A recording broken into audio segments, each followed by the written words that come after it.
Greetings everyone! Nandito tayo ngayon sa Butterfly Park ng Yumaong Maria Clara Lorenzo Lubregat, dating mayor ng Zamboanga City. At ito ang ating makikita sa tanghaling tapat. Wala tayong nakikitang namamasyal dahil sa bagsik ni Haring Araw. Subalit sa gabi, ito'y dinadayo ng karamihan at ating pupuntahan sa gabi. At nandito na kami sa harap ng rebulto ng Yumaong dating mayor ng syudad. Nakikita natin aliw na aliw ang mga kabataan habang kumakain.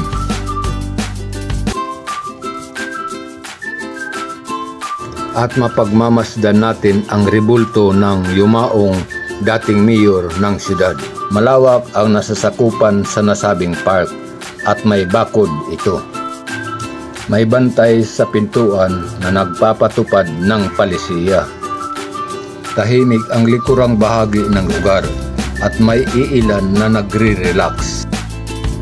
At ito ang ating makikita sa palibot ng park sa likurang bahagi nito. At may nakikita tayong naglalakad pababa dahan-dahan bilang ehersisyo o exercise at inaaliw ang sarili sa panunood sa palibot at kaganapan sa lugar. Tuloy pa rin ang paglalakad dahan-dahan palabas at paakyat na sila sa parking area kung saan nandoon ang kanilang sasakyan. At maliwanag na ang lugar na kanilang nilalakaran. Nakikita natin masaya ang mga kabataan na nagtatakbuhan sa lugar.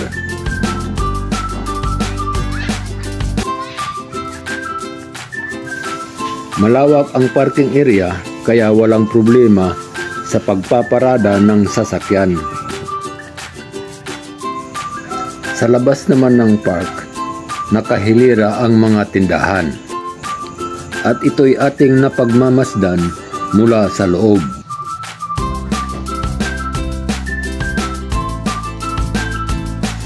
At sila ang aking mga kasama sa pamamasyal.